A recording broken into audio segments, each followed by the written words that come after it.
네, 반갑습니다. 방금 소개받은 하재훈이라고 하고요. 역시 15분이 굉장히 압박이 되네요. 우선은 적정기술, 사실 여기 활동하셨던 분들도 있고 저랑 같이 활동하셨던 분들도 있고 또 이미 여기 허순웅 대표님 같은 경우는 저랑 같이 소외된 90%를 위한 디자인 대표 번역자, 공동 번역자 이렇게 해서 같이 활동했었고요. 우선 저는 그 미디어 활동을 지금까지도 계속 김은수 대표님이 하시는 ODF TV 쪽에서 기사 작성하는 이런 업무도 하고 있는데 이 배경이 됐던 거는 지방 강연을 다니면서였어요. 그래서 죄송합니다. 제 자리에 있는 거 지갑하고 그거 좀 주시겠어요? 앞으로 쭉. 네, 감사합니다. 혹시 오늘 멀리서 오신 분 어디서 제일 멀리서 오셨는지? 제주도. 네, 좋습니다. 제가 현금을 좀 나눠드리려고. 얼마 전에 제가 라오스 갔다 오면서 현금 제주도, 창원, 대구.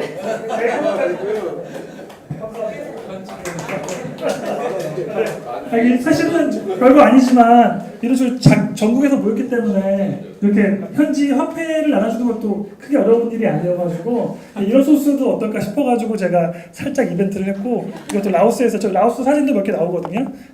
왜냐하면 결국 내가 왜 해외 봉사활동을 했었고 또 내가 왜 이런 부분에 관심을 가졌는지 또 내가 어떻게 활동하고 있는지를 소개하는 게 제일 임팩트가 있고 중요하더라고요.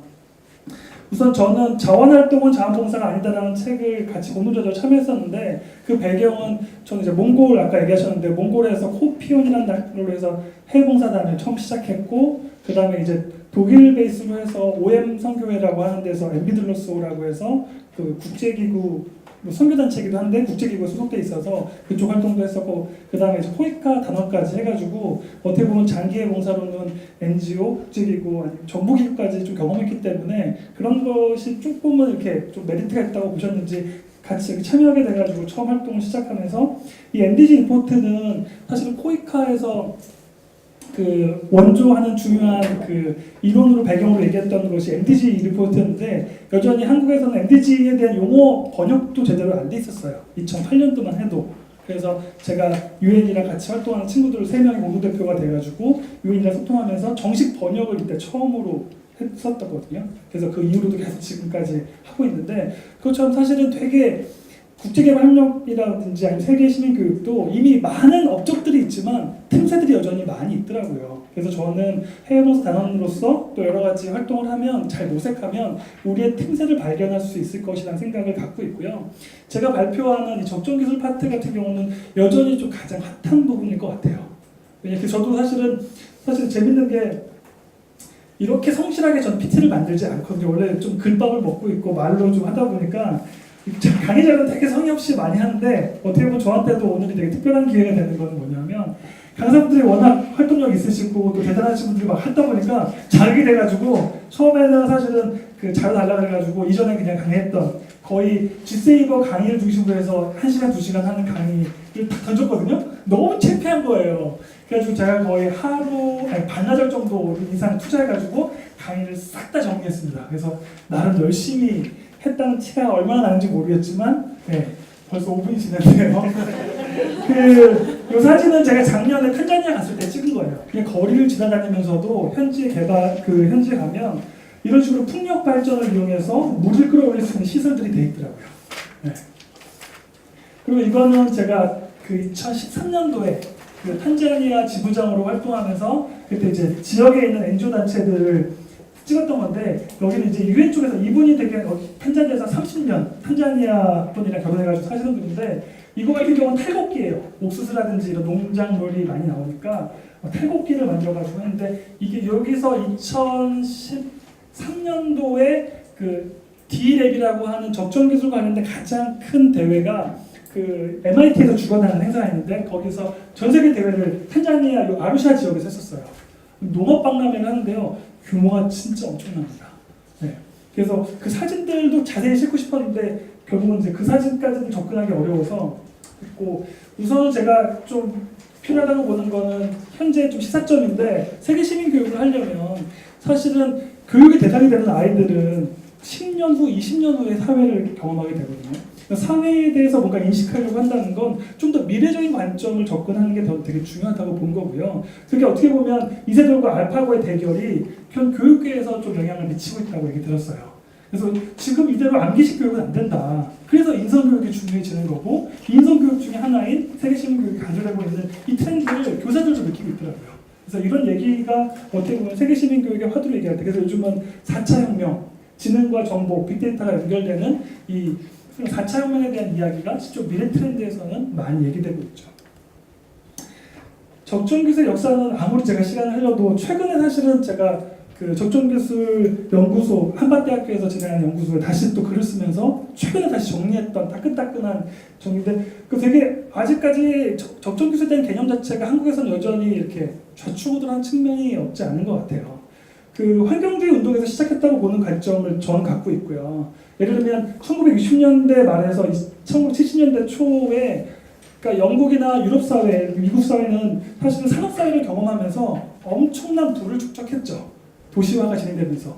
근데 역시 거기에 대한 부작용도 체감했던 거예요.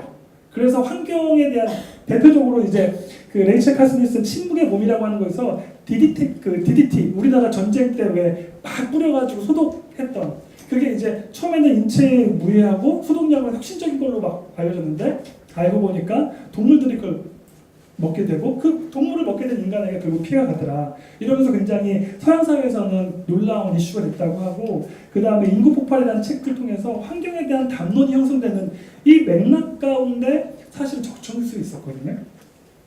적정기술의 어떤 세계적으로 어쨌든 발표했던 건 슈마우입니다. 슈마우의 작은 것이 아름답다. 당시에는 이것은 환경책이었어요.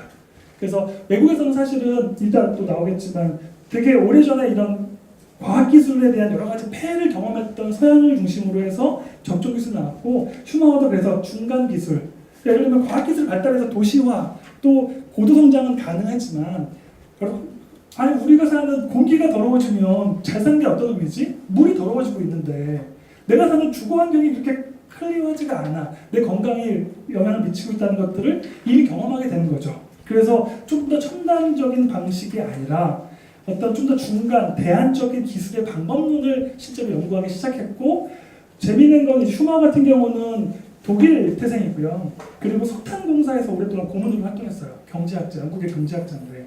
그래서 그런 석탄, 이 당시에는 사실 도시화가 석탄을 중심으로 해서 이 에너지 자체를 썼기 때문에 지금은 화력이고 또 여러 가지 그런 맥락 속에서 아 이렇게 논의가 되는 거구나 라는 맥락은 적정기술을 여러분들이 혹시 강의하시게 되면 좀 더 많이 좀 더 깊이 있는 이해를 좀 하시는 게 필요할 것 같아서 간단하게 정리해 보았고요. 해외에서 좀 더 알아야 되는 적정기술 미국 같은 경우는 적정기술 센터가 있고요. 미국 같은 경우는 오일쇼크의 배경으로 만들어졌습니다. 그리고 영국에서는 대한기술센터가 옛날부터 73년부터 있었는데 다양한 실험들, 그러니까 또 다른 방법들을 이렇게 연구하는 이런 연구 집단으로서의 대한기술이라는 용어도 그래서 쓴 거고요. 그렇게 진행했고요. 호주에서는 워낙 땅덩어리가 크고 인구는 작기 때문에 실제로 도시화가 돼 있는 중앙 집중적인 에너지 방식으로는 이게 안 되는 거예요. 그래서 어떻게 보면 거기에 대한 대안으로서의 적정기술에 대한 방법을 모색할 수밖에 없는 어떤 그 공간적인 특징이 있었던 거죠. 그리고 뭐 민간 차원 되게 다양할 수 있는데요. 대표적으로 그냥 폴폴락 정도는 알아셔야 될 것 같아서 IDE라고 하는 81년도에 만들어졌는데 그래서 여러 가지 진행되고 있고 실제로 이제 마틴 피셔하고 닉먼에 의해서 만들어지는 퀵스타트 아프리카에 갔더니 정말 퀵스타트 제품이 여기저기서 많이 볼 수 있었어요. 실제로 이 제품도 제가 찍었던 사진이 있는데 그것까지 못 찾아가지고 그냥 다른 인터넷에 가는 사진인데 메이크 펌프라 그래가지고 실제로 이제 농업에서는 물 공급하는 게 되게 중요하거든요. 그래서 퀵스타트가 굉장히 중요한 적정기술 중요한 건 시장성을 살아남기 위해서는 단가가 중요하거든요. 그래서 이따 설명했지만 제가 탄자니아의 그 지역에서 갔을 때 2년 동안 그 박사님이 연구해서 만든 결과물이 이거였어요. 사실 이것만으로도 한두 시간도 충분히 강의할 수 있는데 여러 가지 시행착오를 거치면서 지금 만드는 단가는 15불 정도예요. 근데 15불로 하면 탄자니아에서는 생산성이 약하다고 하더라고요. 그래서 10불까지 줄이기 위해서 여기 있는 충전지하고 여기 태양열 전지를 수급하는 방법들을 계속 고민하고 계시고 지금 연구 협력을 맺어가지고 탄자니아에서도 진행하고 있는데 한국에서는 펀드를 받아보신 적이 없더라고요. 그래서 한국 쪽에 어레인지를 제가 좀 하고 있는데 인력이 없어가지고 제가 혼자 감당하기 어려워가지고 힘들게 버겁게 하고 있습니다. 관심 있는 분들은 이따가 테이블에서 또 논의할 수 있을 것 같고요. 그 다음에 뭐 대학 형태로도 많이 논의되고 있습니다. 국내에서도 사실 이런 논의들이 있거든요. 그 다음에 그 국내에서도 좀 활동을 이해하시는 게 필요할 것 같은데 적정 기술하면 제일 많이 나오는 것 중에 역시 G세이버가 있습니다. 이따 나오겠지만 그래서 그 현재 국내버스에서는 굿쉐어링이라고 하는 현재 법인을 만들어서 운영하고 있는데 이게 얼마나 사업화가 됐는지는 여전히 공개가 잘 안 되고 있어요. 그 이유는 제가 판단하건데 아이템이고 마찬가지고 기업도 마찬가지고 완벽하게 어느 정도 사례로 얘기할 만한 적정기술 단체나 아이템은 전 아직 없다고 판단하고 있습니다. 그만큼 이거는 사실은 사회적 기업 비즈니스 모델로 해서 돌려내야 되는데 이 사업화 모델은 여전히 쉽지 않은, 그러니까 정부에서 일자리 창출을 얘기하지만 일자리 만드는 게 얼마나 힘든 건지는 해보신 분들은 아마 아실 수 있을 것 같아요. 최근에는 미래부에서 굉장히 투자를 많이 하고 있죠. 다음 정권 되면 미래부의 존재가 또 되게 애매하다는 얘기가 많이 있는데 그것 때문에 미래부에서 주력하고 있는 것 중에 하나가 적정기술 거점센터, 캄보디아, 라오스, 네팔에 사업을 진행하고 있고 좀 크게, 그래서 관련된 기관들이 사실 적정기술하면 한국의 원조 같은 격은 이제 이동구 소장님이 대한기술센터가 원조격이에요. 영국에서 공부하고 대한기술 그 관련된 것들 공부하고 오셔서 한국에서 2006년도부터 공동체 중심으로 해서 지금까지도 하고 계세요. 그래서 큰 펀드에 기대하지 않으시고 공동체 중심으로 지속적으로 농업개발 중심으로 해서 하고 계시고요. 그 다음에 우리나라는 적정기술 큰 파이는 거의 3파전입니다. 크리스찬 과학기술 포럼하고 한동대 쪽 중심으로 해가지고 한동대가 아마 네팔 쪽 사업을 가져갔을 거고요. 대전 쪽에서 카이스트를 중심으로 해가지고 나눔과학 기술이 진행되고 있고요. 그 다음에 서울대 중심으로 해가지고 국경없는 과학기술연구조회가 서울대 중심으로 해가지고 카이스트, 서울대, 한동대를 중심으로 해서 거의 큰 사이즈에 있는 사업들은 거의 여기서 갖고 갔고요. 저 같은 사람은 이제 거의 거기에 찌꺼기의 찌꺼기 정도 하고 있는 것 같습니다. 이분이 이제 대한기술센터에서 공부하시고 지금은 에너지팜으로 활동하고 계신 그 김대규 대표님인데 전 이분을 통해서 처음으로 적정기술을 배웠어요.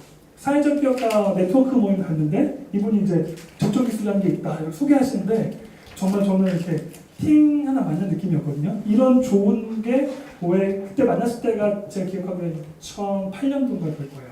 그래가지고 뭔가 여기 관련된 것들 활동하고 싶다 이래서 이쪽에 계신 에너지팜을 이제 코이카에 소개하기도 하고 그 다음에 제가 그래서 이거 어떻게 할 수 있을까 싶어가지고 김혜경 교수님이 만드신 ODA 와치를 통해서 글을 몇 개 썼어요. 그 글을 보고 다른 교수님들 연락해가지고 연구 작업을 처음으로 이제 특허청에서 ODA하고 적정기술 연결시키는 첫 논문을 그때 작업을 해가지고 2009년도에 만들어가지고 외부로 발표한 건 2010년도인데 그때 처음으로 이제 ODA하고 적정기술을 처음 소개했던 역할을 하면서 그때 당시에 자료가 진짜 없으니까 고생을 많이 하긴 했는데 그게 나름 뿌듯한 부분이 많이 있었어요. 요거는 생략을 1분밖에 안 남아서 제가 올해 초에 갔다 온 건데 사실 김만학 교수님이 사실은 한국의 적정기술하면 거의 원로 같은 분이신데 아마 그분의 강의를 들어보시면 훨씬 더 체감되는 얘기를 많이 들을 수 있을 것 같고 별거 아닐 것 같은데 지금 제가 1월 달에 갔을 때 찍은 사진인데 지금은 많이 체계되는데 요거 자체를 통해서도 의미하는 게 많이 있어요. 이분은 실제로 캄보디아에서 적정기술 센터를 또 만들었다가 다시 또 라오스로 이동했던 배경과 이유가 있거든요. 그리고 여기서 또 지금 추진하고 있는 여러 가지 사업들이 있고 저도 지금 관여해서 진행하고 있는 게 있고 제가 올해 처음으로 이제 경기도에서 따봉마을 사업의 브랜드 사업 중에 일환으로 ODA 사업을 요번부터 이제 진행하게 돼가지고 그래서 소위 말하는 캄보디아의 딱게오 지역에서 거기는 어떤 게 있냐면 농업 지역인데 보통 캄보디아는 1년에 상모작까지 할 수 있거든요. 근데 그 딱게오 지역만 1년에 한 번밖에 못해요. 그게 기후적인 조건 때문에. 그래서 되게 한계 때문에 그렇게 먹고 살기 위해서 다른 걸 해야만 하는 상황이었죠. 그래서 사실은 이런 공동체 중심으로 해서 이런 옷 만드는 그런 일을 할 수밖에 없었고 여기서 이제 천연염색 중심으로 해서 진행하고 있습니다. 시간이 지나서 여기 사실 이게 핵심인데 국내 적정기술을 지금 이 완주에서 생태전환기술 복합타운을 2016년도까지 건설 계획을 갖고 있습니다. 그래서 어떻게 보면 올해 내년이 한국에선 적정기술의 또 다른 전환점이 될 거라고 저는 보고 있고요. 그래서 굉장히 큰 부지로 해서 만들고 있고요. 충남에서 만들고 있습니다. 적정기술 에듀파크라고 해서 10억을 들여가지고 지금 개발되고 있고, 제가 지금 겸임교수 하면서 외부 프로젝트를 많이 하기 때문에 사무실을 써야 돼서 저는 혁신파크에 입주 기관으로 들어가 있거든요. 혁신파크에서도 3년짜리 그 적정기술 센터 운영계획안을 발표했어요. 그래가지고 그 사업을 3년 프로세스를 해가지고 지금 내부 협의에 들어가서 얘기하고 있고, 저 역시도 협의를 하고 있는데 생략하도록 하겠습니다. 적정기술의 미래라고 해서 북한에 대한 자료를 어디서 가보냐, 이거는 어둠의 경로이기 때문에 제가 이게 얘기하기 쉽지 않고 이것도 생략하도록 하겠습니다. 일단 뒤에 나중에 기회가 있으면 얘기하면 좋을 것 같고요. 이것도 시간이 없어서 넘어가야 될 것 같고요. 네, 제가 추가해서 적정기술 교육은 사실은 저처럼 이렇게 말로 하는 것보다 하다못해 이 제품이라도 하나 보여주면서 얘기하는 게 훨씬 더 효과적인 것 같아요. 가능하면 좋은 거는 워크샵. 그래서 이런 햇빛 건조기라든지 쓰레기 건조 장치라든지 난로 같은 경우도 가능하고요. 적정기술은 특히 이공계 쪽에서는 수요가 되게 많습니다. 그래서 교육을 요청하는 데들이 되게 많고요. 이거는 이제 제가 탄자니아에서 워크샵, 제가 에티오피아 사람들을 교육하는 교육 프로젝트 매니저로 갔었는데, 이 교육 에티오피아 사람들 탄자니아에서 교육하는 거예요. 이 현장에서 2년 동안 결과물로 이렇게 활동하시는 분 워크숍 진행했었고요. 물론 이론 중심 강의보다는 약간 근본적인 원리나 과학적인 질문들이 사실은 적정교육에서 담고 있는 내용들이 많아서 그런 근본적인 것들을 하면서, 이거는 사실은 뭐냐면 에너지 소요 예측이라고 있어요. 그러니까 빈곤자들, 예를 들면 집이 노후화되니까 이런 식으로 되게 불을 날 수도 있고 사고의 위험이 굉장히 큰, 그래서 에너지 쪽에서도 이건 적정기술이라고 하긴 어려운데 여러 가지 봉사활동이나 복지단체 차원에도 에너지라든지 난방 관련된 수요가 되게 많습니다. 적정기술, 국내 적정기술 논의할 때 이런 논의들이 있고요. 개도국의 적정기술의 성공 요인에 대해서 테이블에서 함께 논의해 보려고 하고요. 그 다음에 국내에서도 적정기술 논의가 활발해진 배경이 있습니다. 요거를 좀 더 짚어보시는 게 필요할 것 같고요. 미래의 적정기술 환경과 모습에 대해서도 저희가 같이 고민해 보면 좋겠다는 생각으로 이 사항 마치도록 하겠습니다.